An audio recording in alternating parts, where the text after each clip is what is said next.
Hi Virgo, welcome to Wobbly Tarot. I will get this stand fixed one day, I promise. Reading is for the 3rd to the 9th of April. Let's get straight to it. Love that card. Present position, present expectation, unexpected, short-term future, long-term future. Wow, King and Queen of Wands at either end. This is very relationship-y.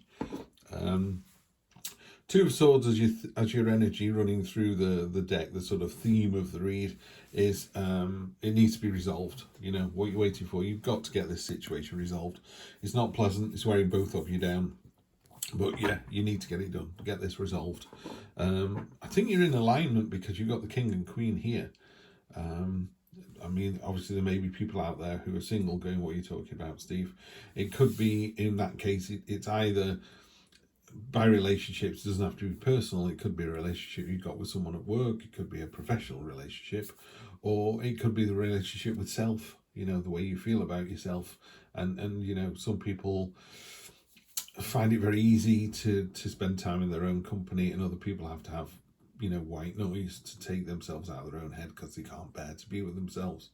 So yeah, sometimes it can be about finding your higher self and coming to terms with the two parts of your nature.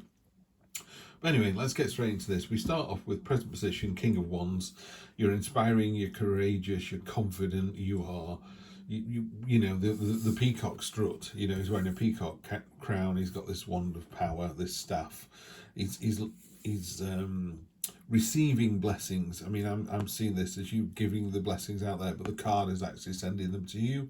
This is the sign of the blessing, and it's the universe going, yeah, we want nice things to happen to you. Why wouldn't we?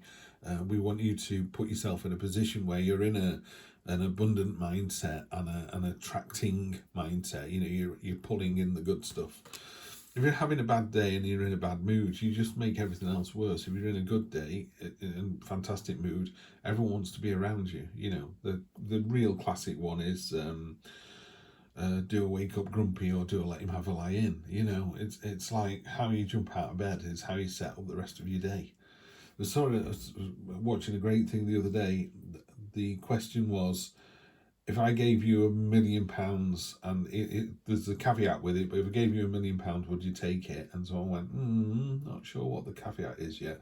And they said, well, what about £10 million? And they went, yeah, okay, I'll take it. I said, right, here's a suitcase with £10 million in it, but you die tomorrow. Do you still take the £10 million? And of course, most people, I mean, obviously people who are terminal and going to die by Christmas might take the money. But for the majority of us, we'd go, no, I'm not taking that. I want to spend time with my siblings and wife, children, whoever these other people are, or I want to get up tomorrow. You know, so all of a sudden your life becomes worth £10 million straight away. So when you get up tomorrow, go, I turned £10 million down for this. Yeah, and it should be I turned £10 million down for this, not what on earth was I thinking. Yeah. So that's really nice to put that kind of value on yourself. You know, you chose to do this. You chose to get up every day. You chose to be this inspiring, courageous, leading by example person. That's really important. Lead by example. I'm not asking you to, you know, suddenly turn into a police officer or, you know, have the ability to, you know, win Bake Off. It's not. I'm not asking you to do something else. Just be yourself. It's more than good enough. Present expectation is it's all going to change. There's an argument here, isn't there? Is it all going to change because you think that way, or do you just know it's all going to change? And is the universe going, yeah, she's right. It is all going to change. I don't know, but you will know this. So it's all going to change. The spot varnish down on this card, you can see it's a row of grapes and the fox. The fox here is looking at these delicious grapes. It's going, oh, they're so delicious. Good. I cannot wait to, you know, have grapes for breakfast, lunch and dinner. However hard they try, they can't reach the grapes. So they go, well, those grapes are sour. They're disgusting, and walks away. The grapes never changed. The grapes were just grapes being grapes. At one point, you really, really wanted them. The other point, when you couldn't have them anymore, you decided they were rubbish. But that's your take on a situation, not the situation. Yeah.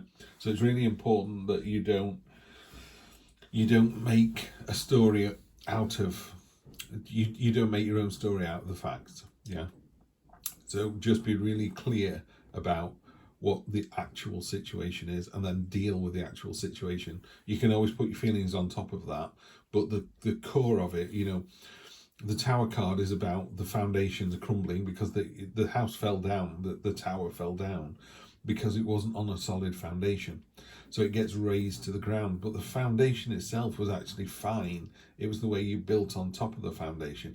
You didn't build on quicksand, you just built a rickety structure on top of a rock. And then when the winds came, it just tore it down. Yeah. So the foundational bit was actually pretty darn good. So if you think about a relationship, you know, you go back to your early days, or the wedding day was amazing, and the first 1, 2, 3 years were brilliant. Then a child came along, wasn't that amazing? And then it starts to crumble, and it's like, well, the first bit was great. So when did you start adding bits to this tower that weakened it rather than strengthened it? Yeah. So think about that. So just be really realistic here. It does look like a love reading, by the way, certainly a personal reading, because you've got in the unexpected, you've got the soulmate card. Now, basically, it's in the unexpected position and it's your soulmate card. So you're suddenly kind of going, oh, that person is my soulmate. You know, I've come to realize that. Or they go, that person is, you know, my wife isn't my soulmate. I'm on my second and final wife. I knew my first wife wasn't my soulmate. She knew I wasn't hers. Neither of us have any idea why we married each other. What a ridiculous thing to do. And the thing is, you don't know your own worth, because we had a terrible time of it for a few years. Now, you know, she left me for this other fella, and they're still together. Found a soulmate. I found mine. Could not be happier. So you just kind of think, why would you both sit next to each other in a car you both hate? You know, you might as well just go, well, I prefer, you know, Fiat 500s and you prefer a Mustang. They're not even close. So, you know, go off and be who you want to be with the person you want to be with. Really simple. Life is way too short to spend it on anything but experiences. You know, spend time with people you love, doing things you love. Anything else is like, should be paying the mortgage at the very most. And after that, you should just be out there enjoying yourself. I know I'm banging on a bit, but it's really important, this. So in the unexpected card, there's an end to hostilities. You're jumping into each other's universes. You're really committing to each other again, which is lovely. Yeah. Now, it could be, if you're in a relationship and there's, you know, someone waiting in the wings, it could be that you're going, the one in the wings is the one. This doesn't say to me that you're on the same relationship. It's just saying that, you know, I realise my own worth. I realised that we've been trying to build this, you know, adding to the tower that was unstable, that's never going to work. It's all come tumbling down. And I realise in that tumbling down that I'm with the person. This is the person I want to be with, this one here. And that's quite unexpected for you. I don't know if that's your current partner or the one that's waiting in the wings, or whatever the situation is, because obviously, you know, I'm talking to a lot of Virgoans here. So next week is the moon. This is about untapped potential. It is about, in this particular card, beautiful illustration by Arthur Wang here, this hand here that looks really weird, it's coming out of this crescent moon. There's all water pouring down like a waterfall. That's actually her hand there. You know, it's the same hand doing the same gesture. It's doing the same gesture. It's a blessing. It's coming through as a blessing. Yeah. So I don't think you realise just how powerful you are.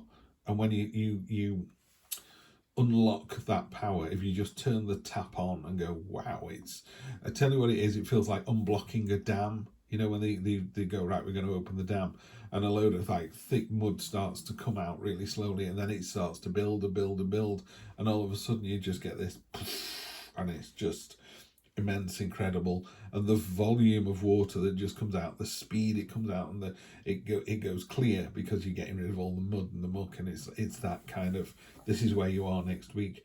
If you bite the bullet and go, do you know what, I'm going to go for this, and I'm going to go for the proper story, not the grape. You're not saying the grapes are sour. Go, do you know what, the grapes were sweet, I just don't want grapes anymore, or I'm full, or I can't reach them, they're unattainable. Yeah, but the grapes themselves, the story, the kernel of the story shouldn't change. Yeah, those grapes are delicious, you just don't like them anymore. That's what it should be. And then you end 1, 2, 3 weeks with the counterpart. So you've got the masculine, you know, selfish, powerful energy of protection, and then you've got the loving, caring, nurturing, looking outwards, love of the feminine energy. And so you've got that lovely balance of both. Very mature, you're very aware of what's going on. This isn't a surprise, there's nothing surprising here at all. We get down to here, I call this the magnetic card. This is the stranger at a party that's holding court, and you're like, wow, that person is beautiful, intelligent, articulate, funny. They're just drawing my eye. That's you. That's your energy. So you're really very desirable at this point, and anyone should be happy. They should bow down at your feet just to be so lucky to see you walk past. Yeah, I don't mean that in an arrogant way, and if it was arrogant, I'd be like, oh, really? You're a bit of yourself, aren't you? And it's not being arrogant. Just know your worth. Yeah, just know your worth. Ace of Pentacles. There you go. So a new start of your own making. This is rolling your sleeves up energy. This is getting on with it. And Six of Wands. Yeah, if you appreciate that you're building on a structure that was unstable, and you're not going to do that again, and the grapes are the grapes. Six of Wands is victory. You're coming charging in with a fantastic victory result. The two on top of the two of swords, it's the same thing. You need to put those swords down because you're pushing people away. The ocean behind her is your sea of emotions. It's quite turbulent. It's like you need to put the swords down because you're keeping people at arm's length. Take the blindfold off and see the picture for what it really is. See the situation as it really genuinely is, and then you can fix it. Three of Swords, yeah, with the Moon card, you've got this untapped potential and power. It's time to heal the heartbreak, or it's time to tell the story, or whatever it is you're trying to do. What I would say about the Three of Swords is it could be the hurt that's been caused to you, or it could be the hurt that's been caused to someone else, or it could be both. So I would say, this is you, this is your significant other, this is the situation, this is what, so there are three swords in the heart. This is how I feel, this is how they feel, this is how our family feels. The storm will pass. It will pass if you tell the story about the grapes. Honestly, this is what the situation is. Not what I think it is or you think it is. This is actually what the situation is. And then you end up with the Ace of Cups, a new start, heart on your sleeve. There's a new important message coming in. This is a great, great reading, Virgo. Any of you out there that having sort of a sticky marriage or a relationship, this is the week that gets it sorted. Really is. Energy on the bottom, Eight of Pentacles. Yeah, you've been seen to do something about it. It really is. It's a week of just getting over that Two of Swords. It's a horrible thing, isn't it? It's like you've got toothache or backache and you made the appointment to go to the dentist or the chiropractor, or is it osteopath? I can't remember which one, but basically you've made the appointment, you're going to go and it's going to get fixed. One way or another. They'll either go, that tooth's coming out, or I can put a cap on it. Other goes, actually just a bit of stuck food, don't know what you're worried about. I don't know the answer to that. I don't know how serious this situation is, but it ends up with an Ace of Cups where you got two aces on the end of the King and Queen. It feels very, very parceled up, this situation. This situation is going to be wrapped up with a little bow and some lovely paper. It's going to be, it's the one situation this week is going to be dealt with, wrapped up, sorted, and done. Okay, so we'll get spirit animal, fox spirit, think on your feet, stay agile. Yeah, just fox is about cleverness, isn't it? And again, we had the fox down here, didn't we? There we go. So the fox spirit is very important this week. So let me read that to you because it's more important than I thought. If it's appeared actually on one of the cards as well. So fox spirit. So if you see any foxes this week, you're really, really lucky. Be alert now, for fox spirit has appeared and you're meant to move swiftly. Let this clever spirit draw out your creativity as you adjust to rapidly changing circumstances with resilience, grace, and astuteness. I wouldn't have said astuteness for the King and Queen of Wands, but certainly, yeah, resilience and grace. Fox spirit helps you to think on your feet using your best judgment and wits to help you slip into a more advantageous situation. Now is not a time to hesitate, but a time for swift action of the mind, a time to think outside the box and notice the many ways in which you might make a move, aware of your surroundings and always clear on what you deserve and wish to co-create. Trust that your cleverness, guided by fox spirit, will serve you well. Virgo, what a week you're in for. Hope it goes really, really well. You deserve it, and I will see you next week for more of the same. Take care.